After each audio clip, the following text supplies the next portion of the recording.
नमस्कार साथियों, स्वागत है आपका अर्जुन इंस्पायर इंडिया पे।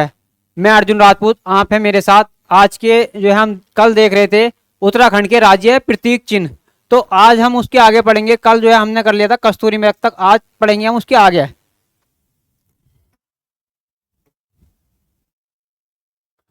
हम देख रहे थे उत्तराखंड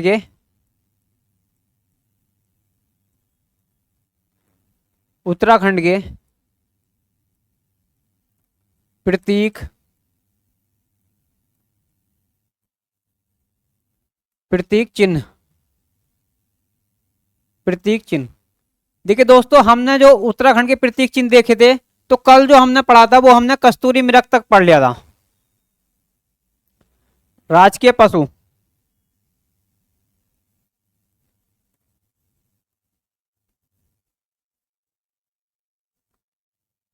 यहाँ पर जो है हमने कस्तूरी मृग तक,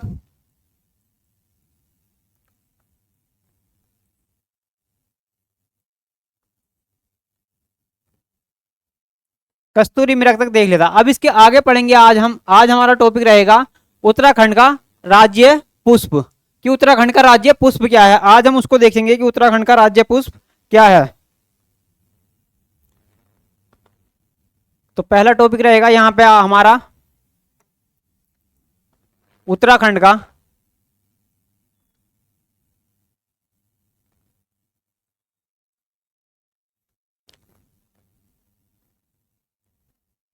उत्तराखंड का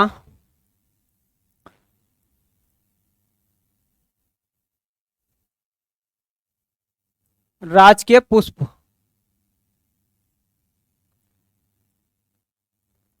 देखिए दोस्तों, उत्तराखंड का राज्य पुष्प क्या है, तो वो है ब्रह्म कमल। यहीं पर देखेंगे हम ब्रह्म कमल।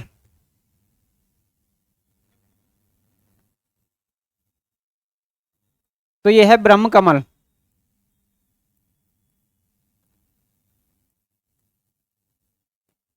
ब्रह्म कमल,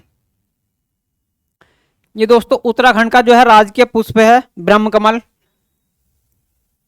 इसके आगे देखेंगे कि हम ब्रह्म कमल कहाँ कहाँ पाया जाता है, कितनी ऊंचाई पे। तो देखिए जो दोस्तों, ये हिमालय क्षेत्र में ब्रह्म कमल जो है, ये हिमालय क्षेत्र में, हिमालय क्षेत्र में ये दोस्तों हिमालय क्षेत्र में जो पाया जाता है, तो ये 4800 से 6000 की मीटर की ऊंचाई पे पाया जाता है। ये जो है 4800 से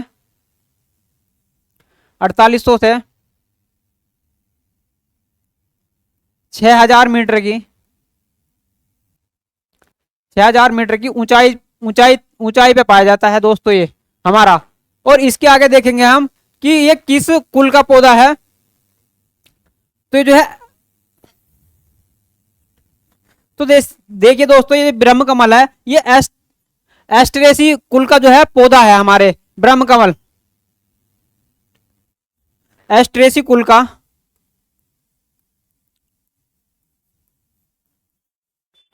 एस्ट्रेसी कुल का एस्ट्रेसी कुल का पौधा है ये दोस्तों। एस्ट्रेसी कुल का जो है पौधा है हमारे यहीं पे। और इसके आगे देखेंगे हम कि इसे स्थानीय भाषाओं में क्या कहा जाता है ब्रह्म कमल को। तो इसे स्थानीय भाषा में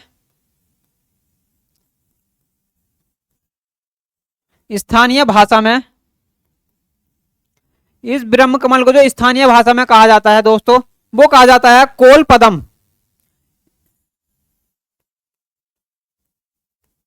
कोल पदम। देखिए दोस्तों, स्थानीय भाषा में इस ब्रह्म कमल को कोल पदम जो है कहा जाता है। फिर यहीं से देखेंगे कि इसका जो है वैज्ञानिक नाम सबसे महत्वपूर्ण है। इसका ब्रह्म कमल का वैज्ञानिक नाम, इसका वैज्ञानिक ब्रह्म कमल का वैज्ञानिक नाम। तो दोस्तों इसका जो वैज्ञानिक नाम है, आप बताएंगे। जो इसका वैज्ञानिक नाम है वो है सोसूरिया एवोलेटा। इसका जो वैज्ञानिक नाम है वो है सोसूरिया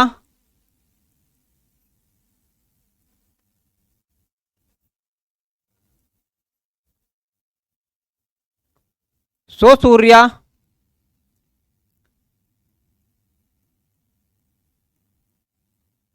सोसूर्या एबोलेटा।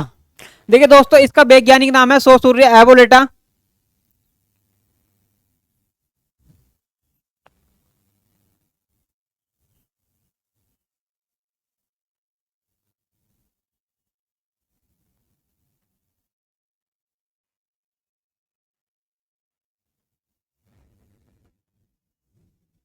सोसूर्या सोसूर्या एबोलेटा इसका जो है वैज्ञानिक नाम है। और इसके आगे हम देखेंगे दोस्तों यहीं पे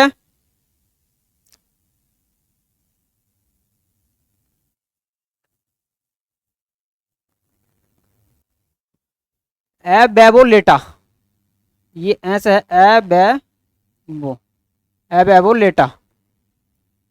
इसका दोस्तों ये जो है वैज्ञानिक नाम हो गया। अब देखेंगे कि ये और मतलब उत्तराखंड के अलावा और कहां कहां मिलता है। देखिए दोस्तों, इसकी जो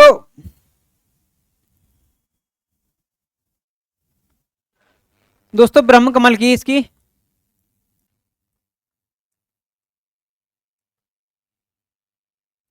दोस्तों ब्रह्म कमल की एक क्वेश्चन बनता है कि ब्रह्म कमल की जो कुल प्रजातियां हैं वो उत्तराखंड में कितनी पाई जाती हैं। तो इसकी उत्तराखंड में ब्रह्म कमल की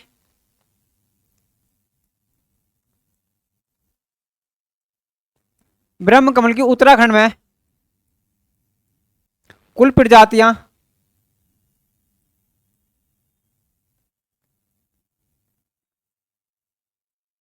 प्रजातियां दोस्तों इसकी उत्तराखंड में जो है कुल जो है 24 प्रजातियां पाई जाती हैं। 24 प्रजातियां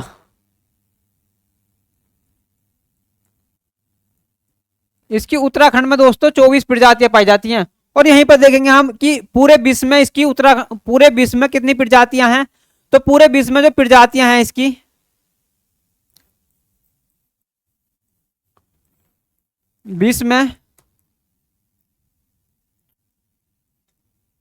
विश्व में जो प्रजातियां हैं वो हैं 210। 210 कुल प्रजातियां हैं इसकी। दोस्तों यहां से क्वेश्चन बनता है कि उत्तराखंड में इसकी जो है कुल कितनी प्रजातियां हैं।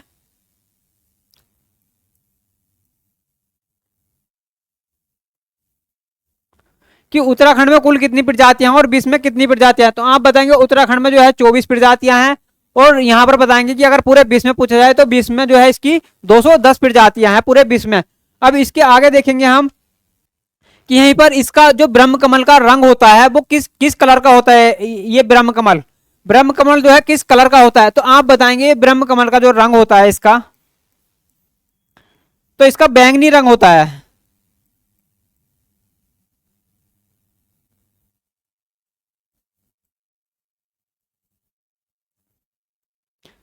दोस्तों ये बैंगनी कलर का जो है होता है इसका रंग। ये ब्रह्म कमल जो है बैंगनी कलर का होता है। और देखिए इसकी जो खिलने की जो ये खिलता है मतलब, तो जो खिलने का समय है इसका ब्रह्म कमल का तो वो है जुलाई से सितंबर माह।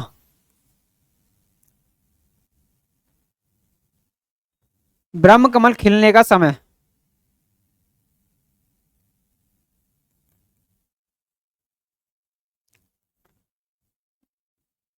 खिलने का समय। तो दोस्तों इसका जो ब्रह्म कमल खिलने का समय है तो वो है दोस्तों यहां पर आप बताएंगे कि वो है जुलाई से सितंबर।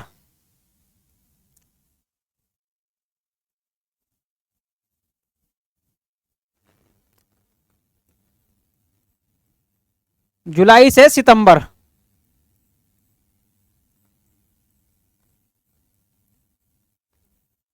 जुलाई से सितंबर तक जो है इसके खिलने का समय है दोस्तों। और फिर इसके बाद में पूछा जाता है यहीं पे आपसे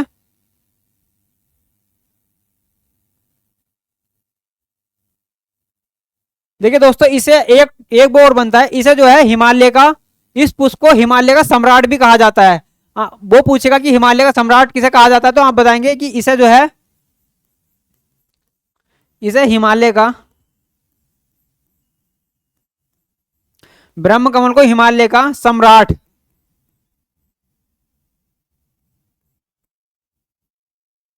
सम्राट भी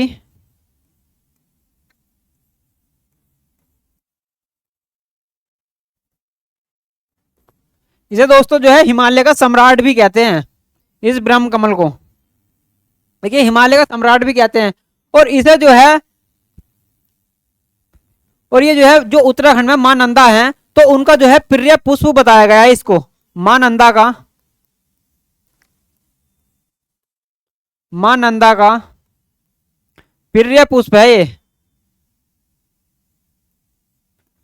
प्रिय पुष्प पुष्प है।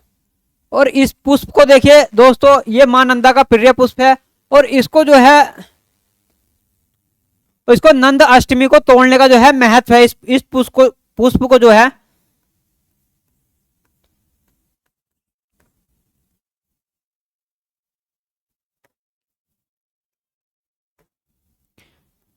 इस पुष्प को नंद अष्टमी,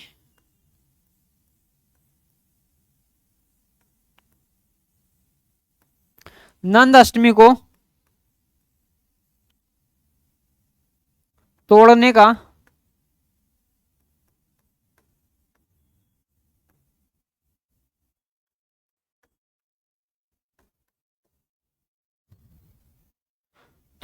महत्व है।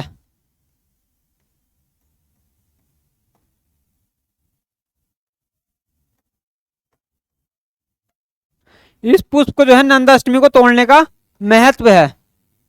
अब देखिए दोस्तों आगे हम पढ़ेंगे तो यहीं पर देख लेंगे हम इसकी जो है विशेषताएं, कि इसकी ब्रह्म कमल की क्या क्या विशेषताएं हैं। आगे देखेंगे हम ब्रह्म कमल की विशेषताएं।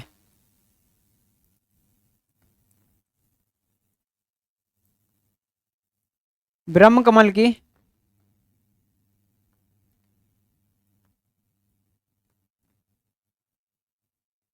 ब्रह्म कमल की विशेषताएं। तो दोस्तों विशेषता में जब हम देखते हैं तो देखिए ये यहां पे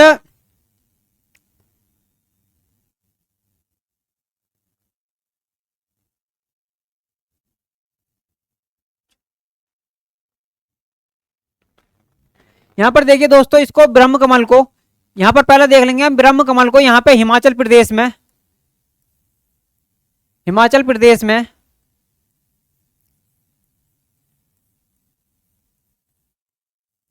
हिमाचल प्रदेश में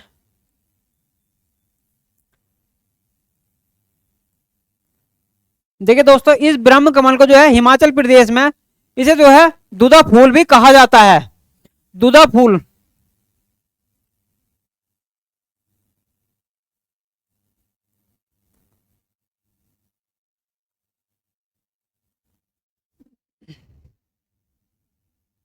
देखिए आपसे एग्जाम में पूछेगा कि दूधा फूल किसे कहा जाता है, तो आप बताएंगे ब्रह्म कमल को ही। और कौन से जो है स्टेट में कहा जाता है इसे, तो हिमाचल प्रदेश में, हिमाचल प्रदेश में इसे दूधा फूल भी कहा जाता है ब्रह्म कमल को।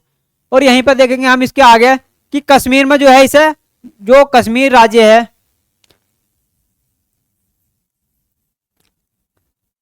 कश्मीर में इसे दोस्तों जो है गलगल के नाम से जाना जाता है। कश्मीर के नाम, कश्मीर में इसे जो है गलगल, गलगल के नाम से या गलगल कहा जाता है।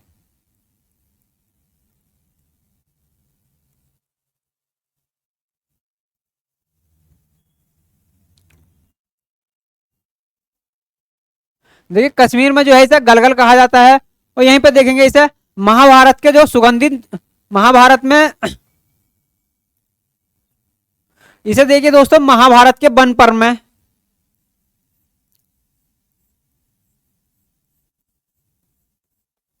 महाभारत के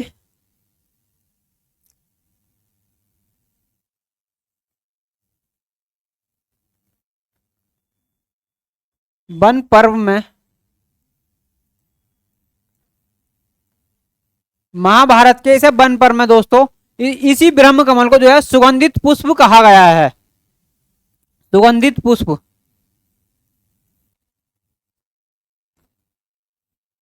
सुगंधित पुष्प, इसे जो है सुगंधित पुष्प कहा गया है महाभारत के वन पर्व में। अब इसके आगे देखेंगे हम दोस्तों यहीं पे जो है नेपाल में इसे किस उससे जाना जाता है, तो नेपाल में जो है इसे नेपाल में दोस्तों इसी ब्रह्म कमल को नेपाल में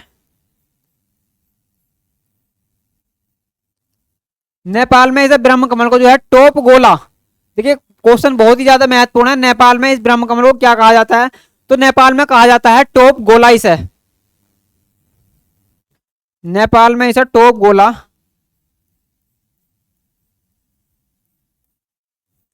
इस ब्रह्म कमल को नेपाल में जो है टॉप गोला कहा जाता है दोस्तों। और यहीं पे देखेंगे हम इसे जो है राज्य में, ये उत्तराखंड राज्य में ब्रह्म कमल कहां कहां पे मिलता है। लास्ट है इसका कि उत्तराखंड राज्य में, उत्तराखंड राज्य में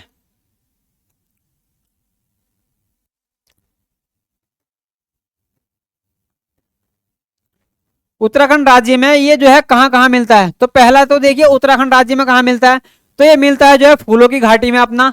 और दूसरा मिलता है, दूसरी जगह मिलता है केदारनाथ में, तीसरा पिंडारी हिमनद में, और चौथा मिलता है, ये तीन जगह मिलता है। पहला तो मिलता है हमारा फूलों की घाटी में,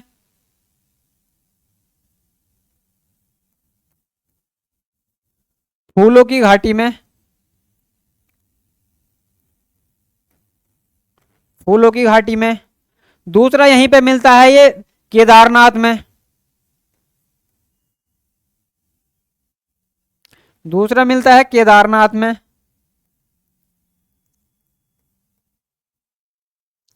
केदारनाथ में। और तीसरा तीसरा मिलता है, तीन जगह मिलता है उत्तराखंड में। और तीसरा मिलता है ये जो है पिंडारी हिमनद में।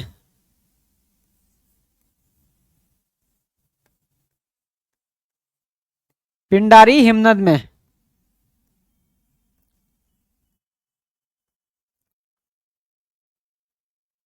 पिंडारी हिमनद में। तो दोस्तों यहां से हमारा ये ब्रह्म कमल जो है पूरा हो जाता है। इसके आगे हम देखेंगे हम कि उत्तराखंड का राज्य पक्षी क्या है। तो अब यहां पे देखेंगे हम इसके आगे उत्तराखंड का राज्य पक्षी।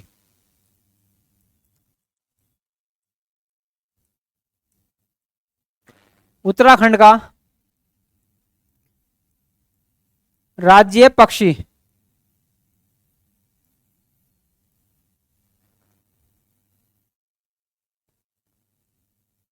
तो दोस्तों उत्तराखंड का राज्य पक्षी, तो यहां पर है देखिए उत्तराखंड का राज्य पक्षी क्या है, तो वो है मोनाल।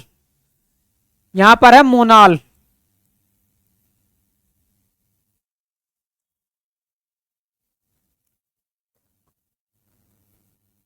उत्तराखंड का राज्य पक्षी है मोनाल।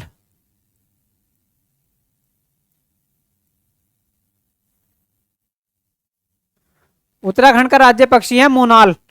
तो अब देखेंगे हम मोनाल, मोनाल मतलब कहां कहां जो है मिलता है, ये इसके जो है किस उसमें आता है, इसका वैज्ञानिक नाम क्या है, तो वही देखेंगे दोस्तों।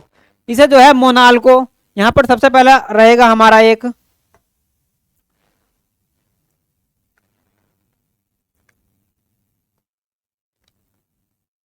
इस मोनाल को जो है दोस्तों हिमालय का जो है मयूर भी कहा जाता है। पहला पॉइंट है इसका, इसे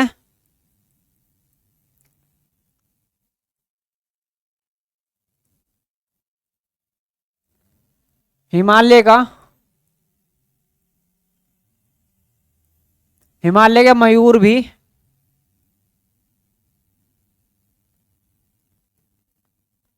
कहते हैं। तो दोस्तों इसे हिमालय का मयूर भी कहा जाता है इस मोनाल पक्षी को। और अगला रहेगा इसमें ही कि इसका वैज्ञानिक नाम क्या है, मोनाल का वैज्ञानिक नाम।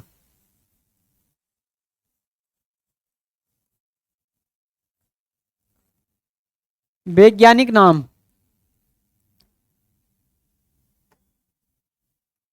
तो दोस्तों इसका जो वैज्ञानिक नाम है तो वो बताएंगे हम।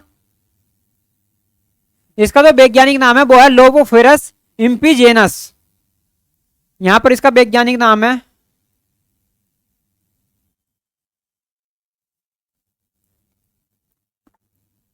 लोपोफोरस इम्पीजेनस।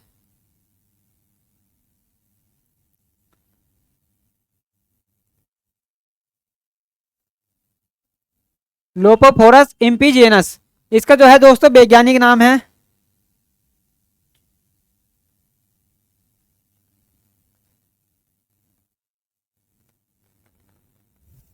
लोपोफोरस इम्पीजेनस।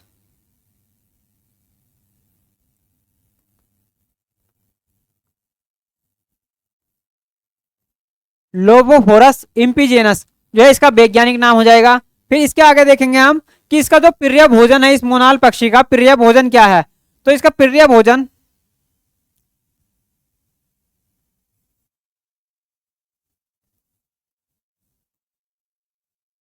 इसका प्रिय भोजन दोस्तों, इसका प्रिय भोजन जो है आलू है। इस मोनाल पक्षी का जो प्रिय भोजन है वो आलू है।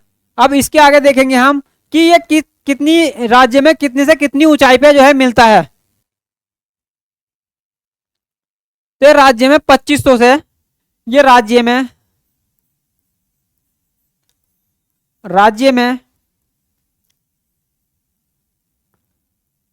2500 से 5000 मीटर की 5000 मीटर की ऊंचाई पर दोस्तों, ये 2500 से 5000 मीटर की ऊंचाई पर जो है मिलता है। और इसके आगे देखेंगे हम कि राज्य के अलावा ये मोनाल पक्षी उत्तराखंड राज्य के अलावा किन किन स्टेटों में जो है मिलता है। राज्य के अलावा ये, राज्य के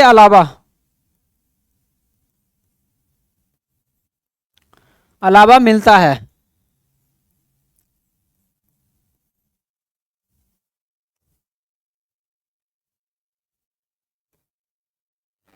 तो दोस्तों ये राज्य के अलावा जो है देखेंगे कहां कहां पे मिलता है ये। तो राज्य के अलावा जो मिलता है तो ये दोस्तों जो है 3 राज्यों में मिलता है। जो है राज्य के अलावा 3 राज्यों में मिलता है। ये 3 जो है राज्यों में मिलता है। वो 3 राज्य देखेंगे कौन कौन से हैं। तो पहला राज्य हो जाएगा यहाँ पे असम अपना। ये दोस्तों असम में मिलता है। और असम के बाद कहां पे मिलता है ये, असम के बाद मिलता है ये कश्मीर में। और कश्मीर के बाद कहां पे मिलता है, हिमाचल प्रदेश में। ये मिलता है कश्मीर में, कश्मीर में। और फिर मिलता है हिमाचल प्रदेश में,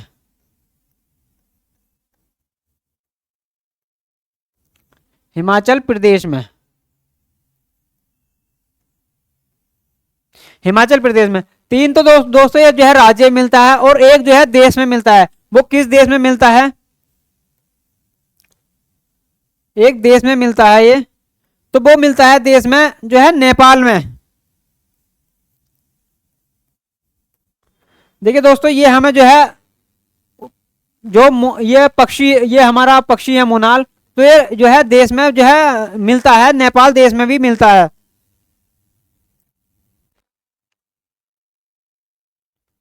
और देखिए इसी नेपाल देश ने जो है इस मोनाल पक्षी को, ये नेपाल देश ने इस मोनाल पक्षी को दोस्तों राष्ट्रीय जो है अपना राष्ट्रीय पक्षी घोषित किया हुआ है। इस नेपाल ने इसे, यहां से आगे लिख लेते हैं, नेपाल ने, नेपाल देश ने, नेपाल देश ने मोनाल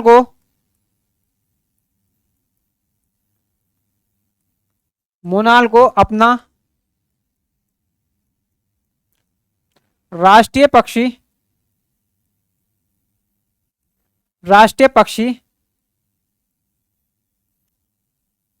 पक्षी घोषित किया है,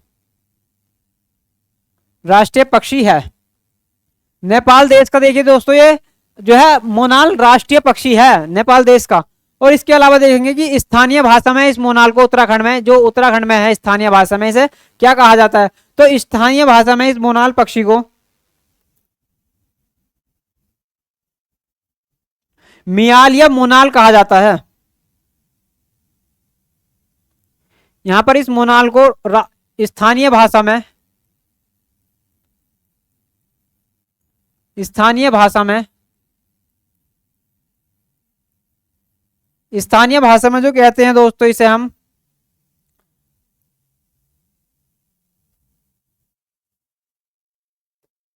तो दोस्तों स्थानीय भाषा में कहते हैं हम इसे म्यूआल, मिन्नियाल या मुनाल? मिन्नियाल, मिन्नियाल या मुनाल? मिल्यान या मुनाल जो है दोस्तों, इसे हम कहते हैं जो है स्थानीय भाषा में उत्तराखंड में अपने। अब देखेंगे, इतना तो ये हो गया इसमें। अब देखेंगे हम इससे आगे देखेंगे हम कि राजकीय जो हमारा वो है राजकीय मतलब उत्तराखंड की जो है राजकीय क्या है? तितली।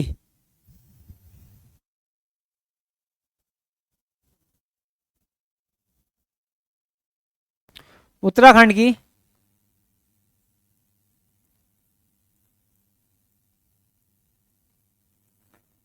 उत्तराखंड की उत्तराखंड की राजकीय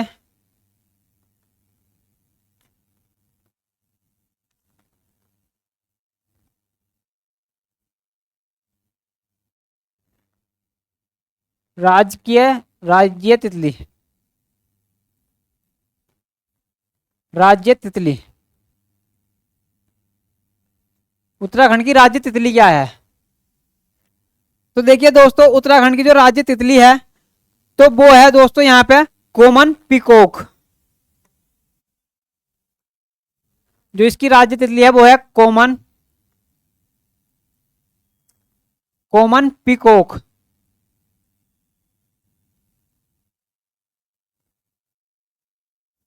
दोस्तों ये जो है उत्तराखंड की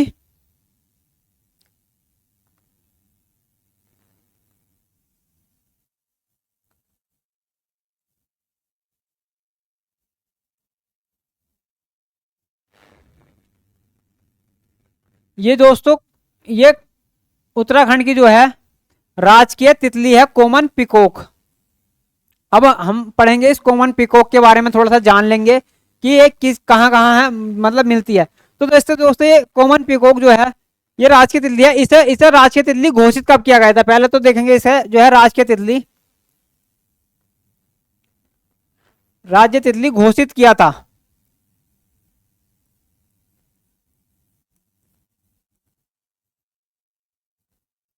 राजकीय तितली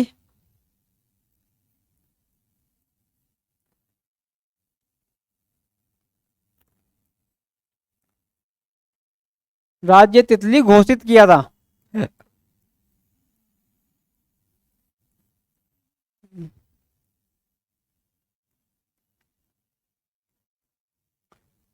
घोषित किया था। तो दोस्तों इसे जो राजकीय तितली घोषित किया था उत्तराखंड में, तो वो किया था यहाँ पे 7 नवंबर 2016 को। 7 नवंबर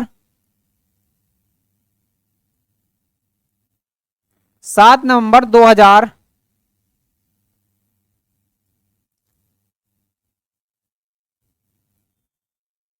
7 नवंबर 2016 को जो है इसे राजकीय तितली घोषित किया था जो है उत्तराखंड सरकार ने। और यहाँ पर देखेंगे हम ये कितने से कितने फीट की जो है ऊंचाई पे मिलती है? तो ये 700 फीट की ऊंचाई पे जो है मिलती है हिमालय क्षेत्र में। ये हिमालय क्षेत्र में हिमालय क्षेत्र में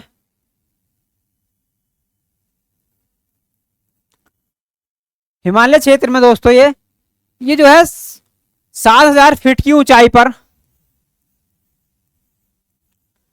7,000 फीट की ऊंचाई पर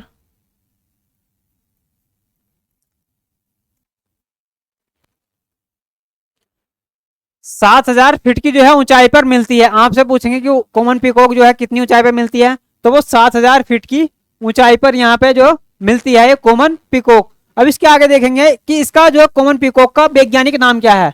इसका हम देखेंगे तितली का वैज्ञानिक नाम।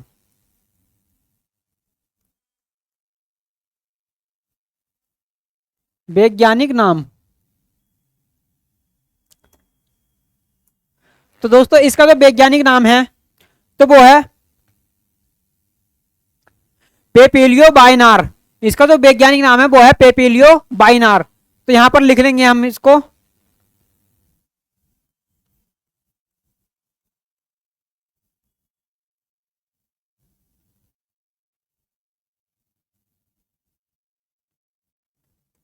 पेपिलियो बाइनार।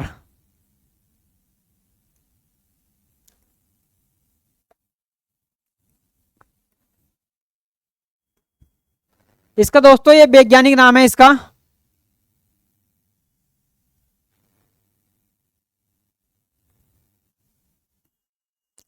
पेपिलियो बाइनार। इसका वैज्ञानिक नाम देख लिया हमने, पेपिलियो बाइनार जो है इसका वैज्ञानिक नाम है।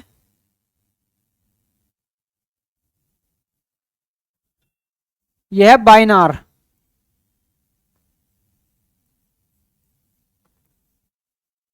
बाइनार।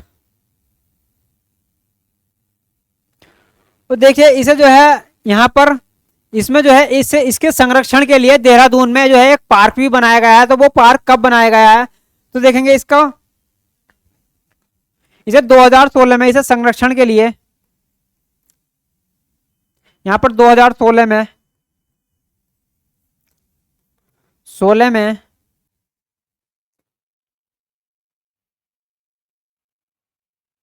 देहरादून के, देहरादून के दोस्तों लिच्छीवाला में, लिच्छीवाला में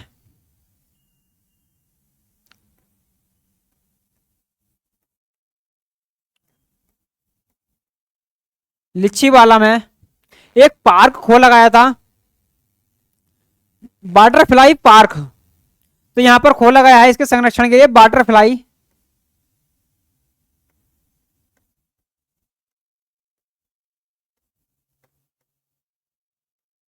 बटरफ्लाई पार्क। बटरफ्लाई जो है पार्क खोला गया है दोस्तों इसके संरक्षण के लिए,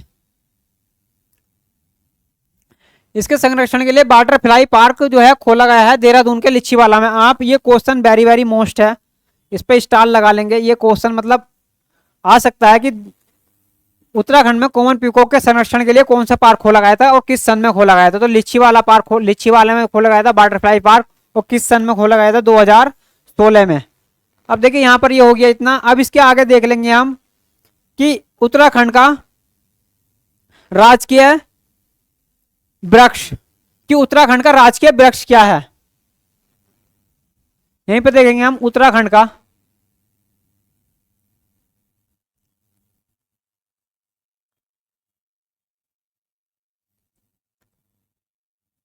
उत्तराखंड का राज्य वृक्ष।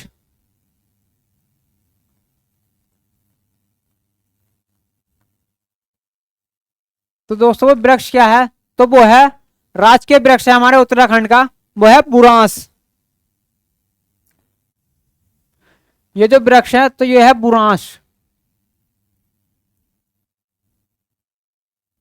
बुरांस। तो दोस्तों राजकीय जो हमारा ये वृक्ष है बुरांस, तो अब हम इसके बारे में देख लेते हैं।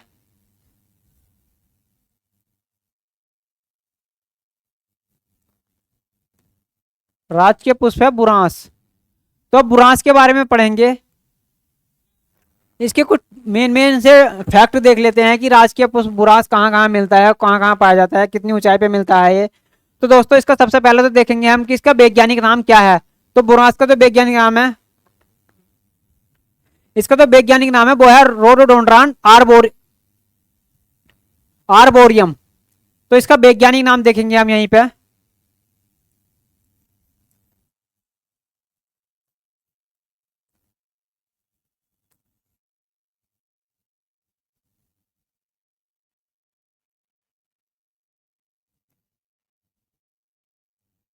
वैज्ञानिक नाम,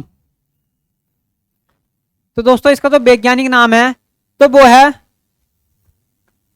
रोडोडोंड्रान आर्बोरियम। इसका तो वैज्ञानिक नाम है दोस्तों।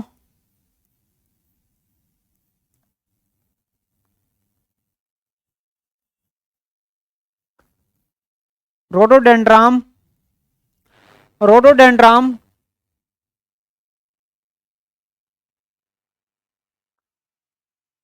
अरे तेरी, रोडोडेंड्रान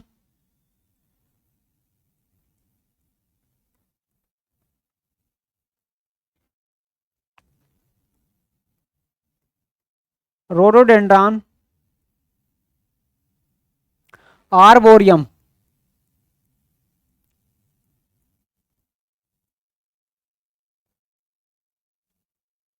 रोडोडोंड्राम आर्बोरियम जो है इसका वैज्ञानिक नाम हो जाएगा दोस्तों।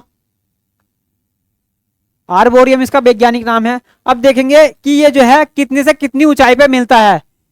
ये बुरांस राज्य में कितनी ऊंचाई पर,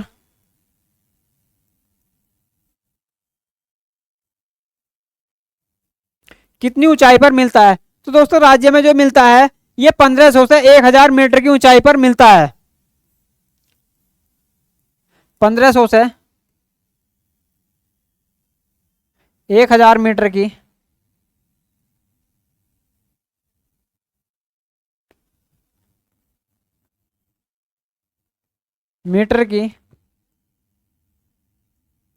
ऊंचाई पर।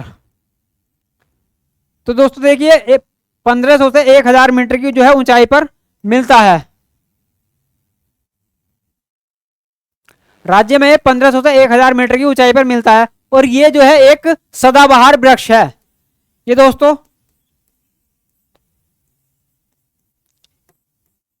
सदाबहार वृक्ष है।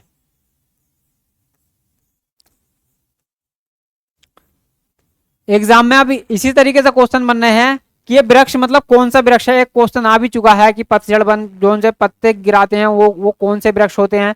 तो इसी तरीके से आपको दे देगा कि बुरांस जो है कौन सा वृक्ष है, तो आप बताएंगे बुरांस जो है सदाबहार वृक्ष है। ये सदाबहार वृक्ष है बुरांस। अब इसके बाद में देखेंगे दोस्तों हम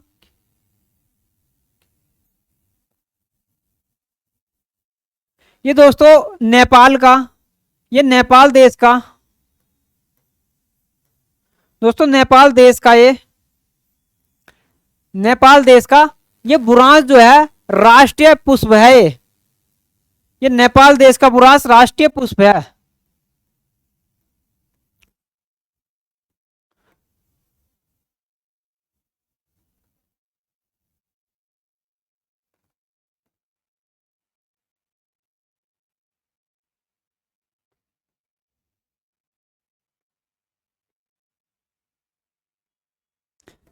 देखिए दोस्तों उत्तराखंड का तो ये राज्य जो है ये राज्य वृक्ष है, ठीक है, लेकिन नेपाल देश का जो है ये राजकीय पुष्प है, क्योंकि बुरांस के जो है फूल भी खिलते हैं इस बुरांस के पेड़ पे, तो इसलिए ये इसने जो है नेपाल देश ने इसे अपना राजकीय पुष्प भी घोषित कर रखा है। और यहाँ पर देखिए मतलब उत्तराखंड के अलावा किस किस राज्य में जो है ये मिलता है। ये उत्तराखंड के अलावा, यूके के अलावा, उत्तराखंड के अलावा ये दोस्तों देखिए हिमाचल प्रदेश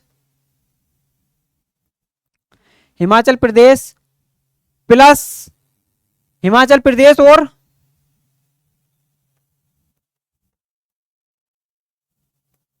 ये दोस्तों नागालैंड।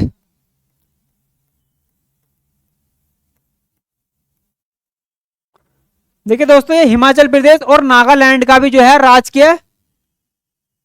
राज्य पुष्प है। ये इन दो का भी राज्य पुष्प है।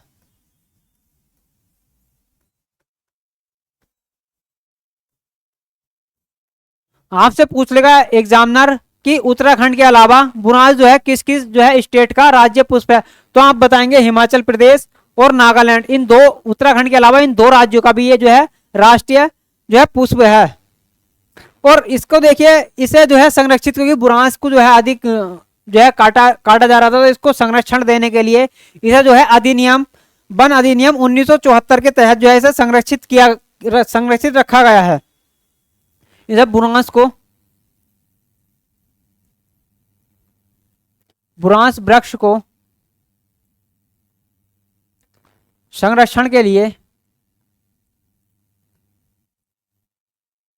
संरक्षण के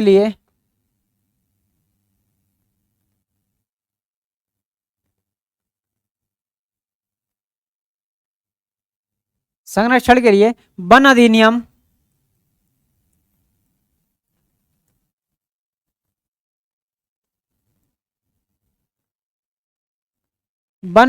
1974, दोस्तों वन अधिनियम 1974 के तहत इसे जो है वन अधिनियम 1900 संरक्षण के लिए इसे जो है संरक्षण संरक्षण के लिए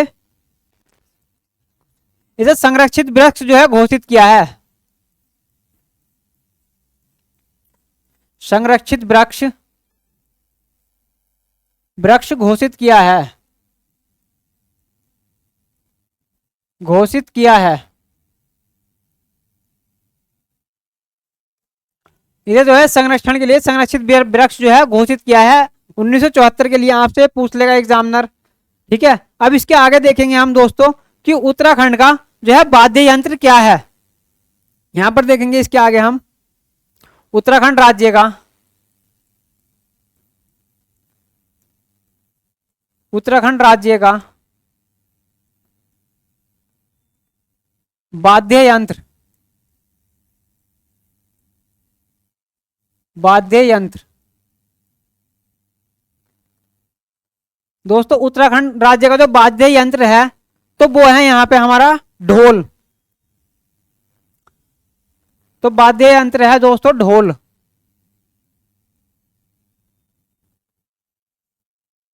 दोस्तों अब देखिए उत्तराखंड राज्य का आपको ये चीजें जो है हल्की लग रही होंगी, लेकिन जब ये एग्जाम में आती हैं तो यही चीजें हमें छोटी छोटी चीजें बहुत भारी लगती हैं। इनको जो है बिल्कुल भी निगलेक्ट नहीं करना है और बढ़िया करके जो है पढ़ के जाना है, क्योंकि ये एग्जाम में पूछे भी जा चुके हैं। तो इसका क्या है, ये ढोल। अपने उत्तराखंड राज्य का वाद्य यंत्र ढोल है। अभी जो है एक वीडियो के एग्जाम हुआ था अभी पीछे, तो उसमें आया था कि उत्तराखंड राज्य का जो है खेल क्या है, तो वो था फुटबॉल। अधिकतर बच्चों ने वो गलत किया था क्योंकि उन्हें पता नहीं था, पढ़ते नहीं थे। तो यहाँ पे इसको ऐसे ही आगे क्वेश्चन बन जाएगा कि उत्तराखंड राज्य का वाद्य यंत्र क्या है, तो आप बताएंगे ढोल। अब देखिए इस ढोल के बारे में जान लेते हैं थोड़ा हम कि इसे कब जो है घोषित किया गया था वाद्य यंत्र और कब क्या करा गया था। तो देखिए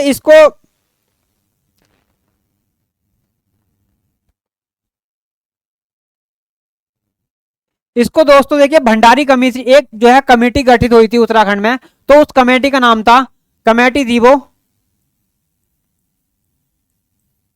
कमेटी थी भंडारी कमेटी,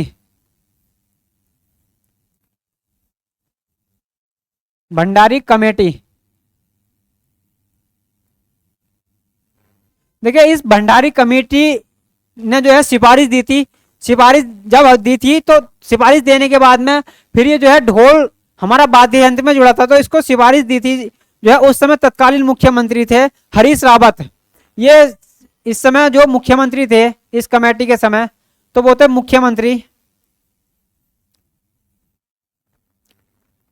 मुख्यमंत्री थे हरीश रावत।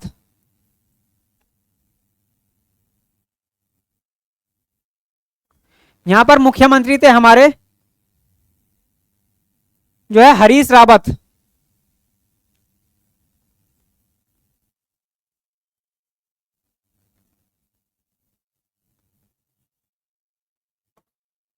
हरीश रावत।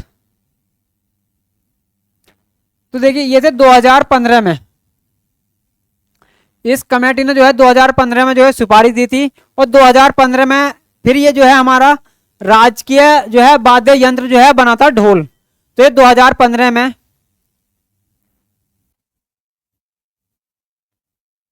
2015 में वाद्य यंत्र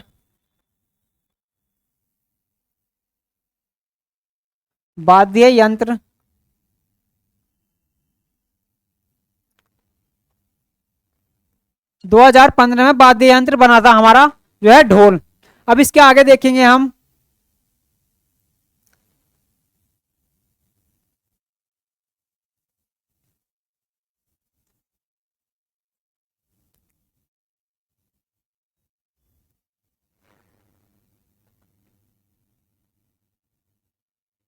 देखिए दोस्तों इसका और जो है कहां पे उल्लेख मिलता है ढोल का, तो एक आईने अकबरी लिखी थी अबुल फजल ने, तो उस में आईने अकबरी में भी इसका वाद्य यंत्र का जो है जिक्र मिलता है।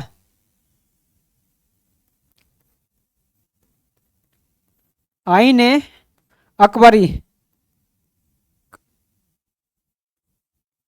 आईने अकबरी में भी इसका जो है इस वाद्य यंत्र का ढोल का जो है ढोल का जिक्र जिक्र मिलता है।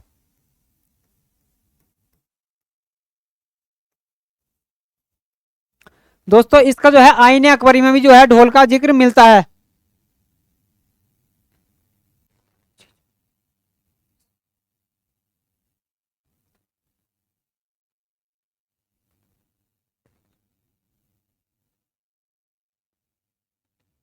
तो देखिए एक लास्ट इसका और देख लेंगे कि राज्य में यहाँ पर जो अपने उत्तराखंड है, उत्तराखंड में इसमें जो है ढोल सागर के ज्ञाता मतलब कौन कहे जाते हैं, तो वो है उत्तम दास। यहां पर देखेंगे हम कि राज्य में, उत्तराखंड राज्य में अपने ढोल सागर के ज्ञाता, यहां पर है ढोल सागर के, ढोल सागर के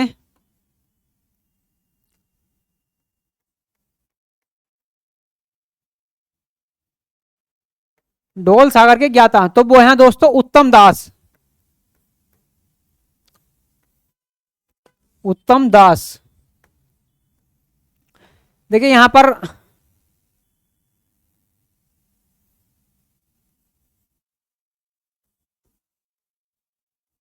उत्तम दास। तो दोस्तों ढोल सागर के ज्ञाता राज्य में एग्जाम में पूछ लेगा कि ढोल सागर के ज्ञाता किसे कहा जाता है, तो आप बताएंगे उत्तम दास को। अब यहीं से छोटा सा एक फैक्ट देख लेंगे, छोटा सा टॉपिक है उत्तराखंड के अन्य प्रतीक। हमारा फिर ये टॉपिक खत्म हो जाएगा, लेकिन कल से चलेगी फिर उत्तराखंड की ज्योग्राफी एक बहुत ही खतरनाक वे में। तो यहां पर देखेंगे हम उत्तराखंड के प्रतीक चिन्ह।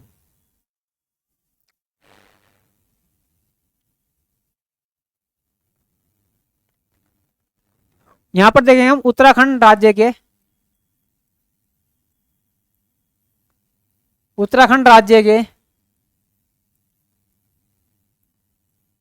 अन्य प्रतीक।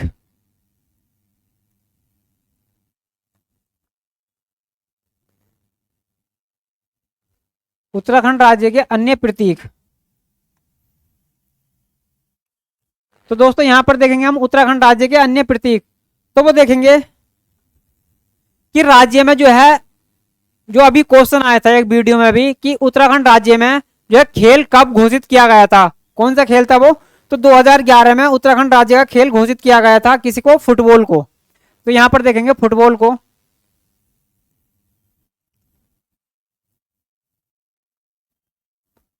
फुटबॉल को 2011 में राज्य खेल, राज्य खेल घोषित किया था।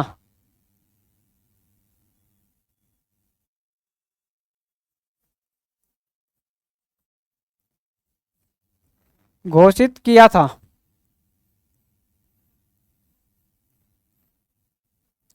देखिए 2011 में उत्तराखंड में फुटबॉल को राज्य खेल जो है घोषित किया था दोस्तों, यहीं से। और आगे देखेंगे हम कि इसे जो है उत्तराखंड की राजभाषा क्या है, ये छोटे छोटे से फैक्ट हैं। तो यहीं पे देखेंगे उत्तराखंड की, उत्तराखंड की राजभाषा, राजभाषा, उत्तराखंड की जो राजभाषा है तो दोस्तों वो है हिंदी, हमारी राजभाषा, मातृभाषा दोस्तों हिंदी। हिंदी को जो है उत्तराखंड में राजभाषा बनाया गया है। और दूसरी राजभाषा क्या है हमारी, और द्वितीय राजभाषा जो है दूसरी, यहीं पर दूसरी, ये तो है पहली राजभाषा हमारी, यह है प्रथम, प्रथम राजभाषा।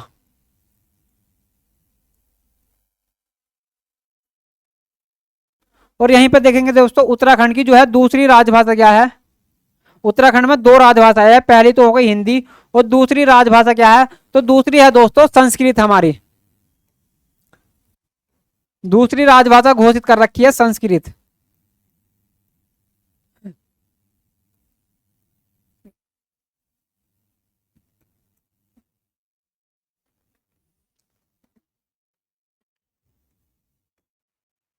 देखिए दोस्तों दूसरी राजभाषा जो है हमने हमने जो है संस्कृत को बना रखा है। दूसरी राजभाषा है हमारी संस्कृत। अब इसके आगे देखेंगे हम यहाँ पे कि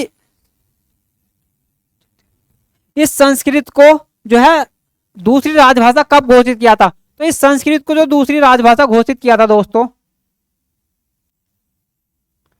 इस संस्कृत को जो दूसरी राजभाषा घोषित किया था, तो वो घोषित घोषित कब किया था? तो वो किया था 2010 में, इसे दूसरी राजभाषा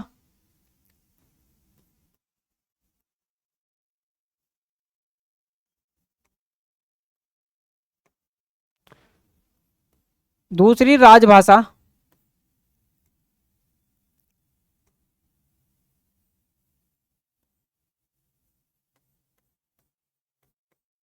दूसरी राजभाषा घोषित किया था, घोषित किया था। तो वो कब घोषित किया था दोस्तों? तो वो किया था 2010 में, इसको घोषित किया था 2000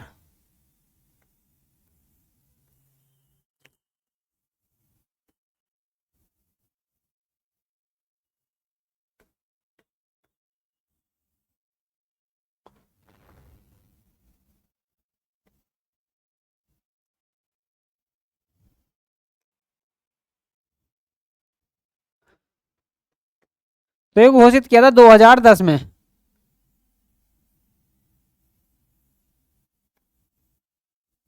तो दोस्तों इसे जो है दूसरी राजभाषा उत्तराखंड में संस्कृत को 2010 में जो है घोषित किया था।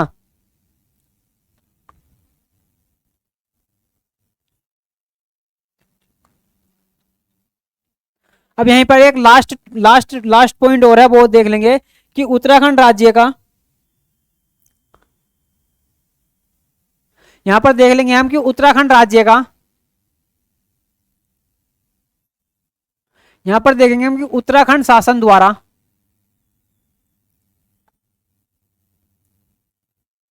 उत्तराखंड शासन द्वारा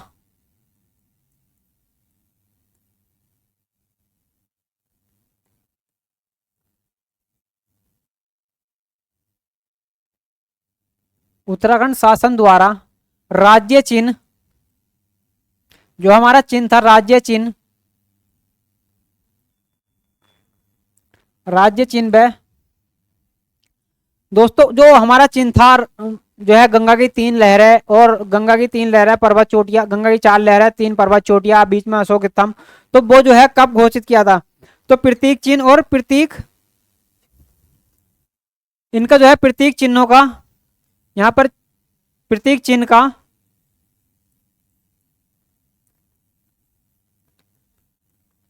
प्रतीक चिन्ह का निर्धारण कब किया था?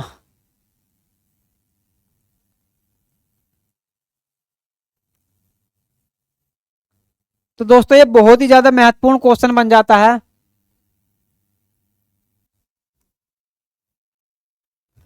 तो देखिए इनका जो निर्धारण किया था जो उत्तराखंड सरकार ने, तो वो जो निर्धारण किया था तो वो किया था 2001 में, इन चिन्ह का निर्धारण किया था 2001 में।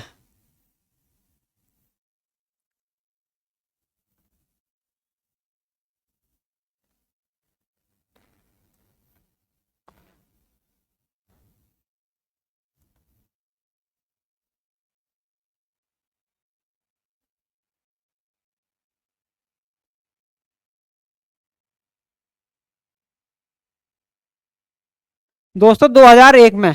देखिए आज का टॉपिक हम समाप्त करते हैं यहीं, इसके आगे चलेगा हमारी जो है उत्तराखंड की ज्योग्राफी, बहुत ही इंटरेस्टिंग वे में, और सीधा मैपिंग से पढ़ेंगे, जैसे हम मैपिंग से पढ़ते आ रहे हैं सारी एक एक चीजें।